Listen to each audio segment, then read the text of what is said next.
I got the opportunity to sit down and have a chat with Ailise of Team Gym City on the Adventure Racing World Championships, which were held in Ecuador and finished on the 8th of December. So, still really fresh. They finished in the top 15th, finishing 14th overall, I think, out of 65 teams in total. So it was really nice just to get the lowdown as it was all still fresh. And yeah, it was a really good chat. So I hope you enjoyed the listen. Well, Ailise, thanks for inviting me for a cup of coffee. That was lovely. No bothers, Lorraine. I suppose I just wanted to try and catch up with you, really, just have a chat at the World Championships in Ecuador. Cuenca. Yeah. So I know you had got out to Poland to train with the lads, which was brilliant. Mm-hmm. When did you go out there? You went? About beginning of October for maybe 8-9 days. Okay. Maybe we did 50k mountain run, Tatra Mountains, biking around the forests and mountains. Yeah, we did a load. We did lots. Was there a couple of podiums along the way? Second in the mountain run because it was Polish championship, so we couldn't. I don't think I actually got anything for it because it was Polish. So okay, but no, it was all good. Great. So the journey began after you came home then for the team of Gym City to get ready and head off to Ecuador. Mm-hmm. How was the preparation for the race? For me, great. I had no issues training wise. I did a lot of physio work and Pilates. Training was good, so I felt good going into the race. Okay, was there a lot of long hours on the hills? Were you doing long training days and They're stuff? not too long, but consistent. Right, okay. And nice steady? Nice and steady, yeah. Steady running, nice steady biking. So yeah, nothing too taxing. Yeah. Did you do any interval training? This time, not a lot. No. I had planned on, but not much. Okay. So getting out there must have been. How was the plane journey and getting to the airport? Getting out there was probably the worst of it. Well, probably because I was travelling on my own, which I don't like anyway. And then trying to make connections. The connection in Amsterdam was kind of tight, and the flight to Amsterdam was a little bit delayed coming in. Yeah. So it was just a dash from one plane to the other. Okay. But once I was on that plane, then I didn't mind so much. It was just a case of settle down and get through the flight. Yeah, get there. Yeah. So you had a nice few days of a workup to the race. We did. We had a good week before the race. So for the first 2 days, once we were just kind of around the city getting our bearings, sightseeing and stuff, then we went on the first training session with the bikes. We went up maybe 4,500 meters. Yeah. Loads of hike a bike, loads of steep hills. Probably a bit too much for a training session, but got through that. And the one good thing about that was that none of the race was any bit as hard as that. Okay, so that was the hardest. That was the hardest thing we did. Okay, you got the worst of it out of the way at that stage. So okay, fair enough. Did you do many training days there, or was it kind of just one? We did that, and probably realised that was a bit too much. So we did that, and then we did two hikes. Okay. So it's grand. Yeah. And did they have any bears or anything out there? There is bears. We didn't see any. You didn't see any. I don't know what animals we saw. They didn't look like anything I'd seen before. Okay, and nothing too scary out there by yourselves. Far down. So the usual then, you done your registration. Was that a pandemonium, or did that go? It actually wasn't. Everything was very smooth. Yeah. Everything was very well organised. We walked down at our time for registration. They'd all the little stations set up, and you more or less go from one to the other, do the climbing, do the pack craft, and that was us done. We did have an issue, alright. One of Magic's rucksacks didn't come, and it was a rucksack we were going to use him for the pack rafting, and all his clothes and shoes for the race were in that rucksack. Okay, so how did you get it? Eventually, the evening before the race, it came, and we got an extension to the deadline for handing up boxes. So we got it sorted eventually. Well, that's the most important thing. Because the last thing you want is trying to buy gear last minute. We had bought runners just in case, and he was going to borrow gear off Matthias, but it was a bit... Yeah, it's not what you want. Flag parade, which is always, it's amazing to watch. I saw a bit of it on... what are you that. It is good. I think it's great. It's great for Exciting. Might be out together. Well, it is, and it's great because you get a chance to meet everybody out there. Was that a long evening for you? Or It day? kind of was. Just more, I wouldn't say long, a lot of standing around and Yeah. you're hungry and starved by the end of it. But Yes. otherwise, it is good fun. It Like is you say, good you fun. do get to meet a few other teams and stuff. Yeah. So yeah, it's great. Yeah. Any teams out there that you're familiar with that you've bumped into? Yes, FAC Ultra Sports was out there. Maybe not teams as such, but a lot of racers that you'd have seen that Yeah. are racing in different teams. I Yeah. spent a bit of time with Vincent from FAC Ultra Sports after the race in the airports, Oh, right. which is really nice because often you get to see people during the race but not spend time with them. After. So yeah, it was nice to spend a bit of time with him. Okay, so you probably had a good old chat after We did, and a good we did. debrief on the We race and stuff. Yeah. Oh, nice one. So obviously flag parade done, all your duty done and dusted. That stage, race is starting to begin. Where did they start you? We started in the La Gloria, which was across the way from where we were staying. The first 10k, there was like a 10k caravan out to a park to get the mats. Mm-hmm. So that was all nice steady cycling. There was no real racing Okay. out there to get the maps, and then once you had the maps, then that was kind of the race start really. Okay, fair enough. And how did you go? Did you take off like bullets or did you go We didn't go steady? too fast. We had an issue with Magic's chain broke twice. Oh, shoot. An hour into that, yeah, once we left up the Crikey. first steep hill, the chain went. So about 10 minutes, we thought we fixed it. We got going again. 5 minutes later, the chain was gone again. So there was another 10 minutes fixing that. But after that, yeah, we were going fairly steady. We were going nice pace. Okay, so it was all right. It was grand, yeah. Yeah. I know, kind of having spoken to you, obviously it's hard to pinpoint really about different points in the race, what was great, what wasn't, what worked, what didn't work. But I suppose just fast forward and we'll come back again. But I just don't want to forget, you were saying that you had one of the treks just before you hit the ridge before the rain, and you said it was actually really spectacular. Something to do with different coloured butterflies or something.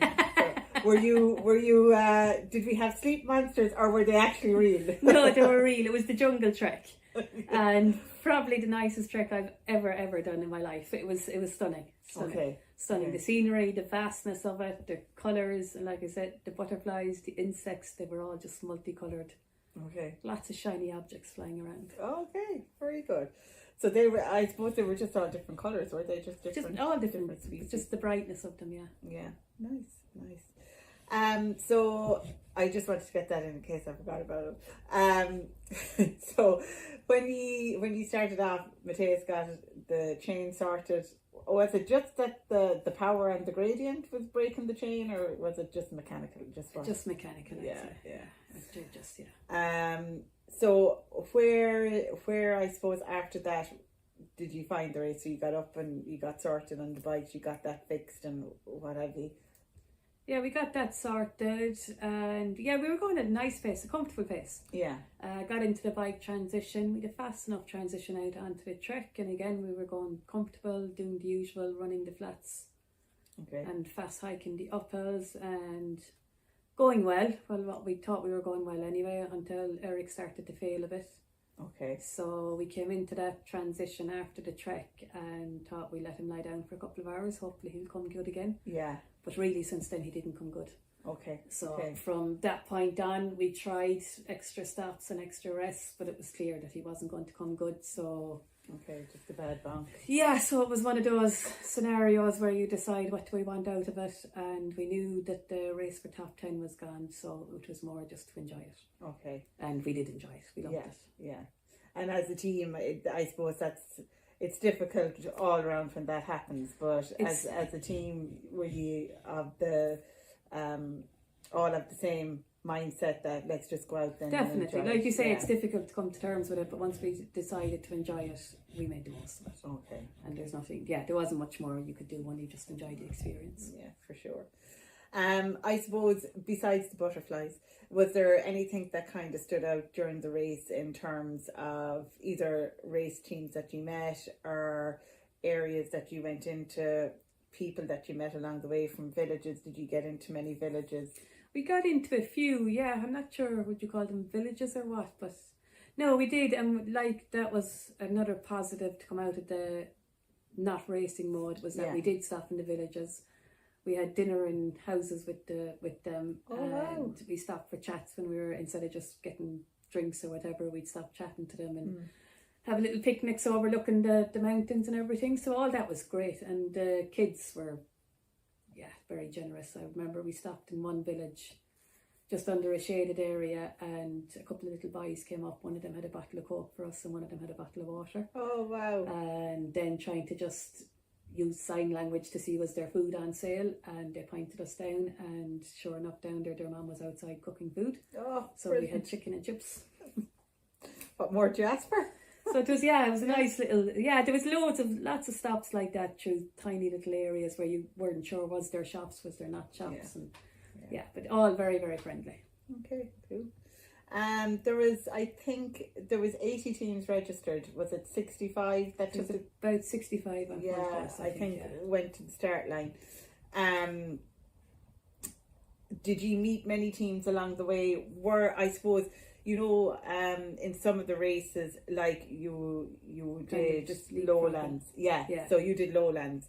So what was happening there was a lot of the top racers were, bombing ahead, but you would have kept meeting the backpackers. We did, yeah. On we the kept race. meeting. Was there a bit of that? The start we kind of spent a bit of time with Fear Youth, and then once we realised we were out of the race, we were kind of tipping along, and bend racing I suppose would have probably been one of the only ones. We came across the Czech team.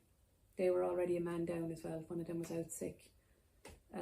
But mainly bend racing until you went into the transitions. Yeah. So we actually didn't, for so many teams to be out on course, we actually didn't see a lot of teams. Okay. I think we were the back end, and then there was a gap before the next. So you were kind of in the top group, and you were kind of at the back, bringing up the rear. Bringing up the rear, and then there was a bit of a gap before the next. Okay. There must have been a nice gap to say they didn't catch us. Yeah. That'd be easy to find out. Take a look at the diamonds. But I suppose from that perspective, so did you meet Ben Grayson a good bit? We saw them a good bit. Yeah. Who else was out there? And of teams that I know, apart from VAC Ultra, Mariana de Puentes was out there racing with the French. She was racing with the French team, so we came across them at the start as well. Okay. Andes, Nick Gracie's team was out there. All right. They did good. They were in the top 10. Brilliant. I didn't actually know he was racing. I didn't see the team. He raced with Mateus in Panama. All right. And they got through. Okay, cool. I suppose you were just saying there that you met Fear Youth. Mm-hmm. What are they like as a team? They seem to work really well together though. Yeah. Very positive. Very positive attitude. Molly had sprained her ankle badly enough going into that race, and you wouldn't have known it talking to her. Yeah. They seem to work well. The boys were a bit more serious. Yeah. Molly's a bit more chatty. But they seem to work well, and they move well, so. Yeah, they're all young, like they're all early 20s, aren't they? Yeah, that's all, yeah. Yeah. They seem to be enjoying it as well, so it's all good. She's done a couple of races now. She's done a shot of them, Yeah, for sure. So you're tipping along. Tipping away, Yeah, getting closer to the finish line.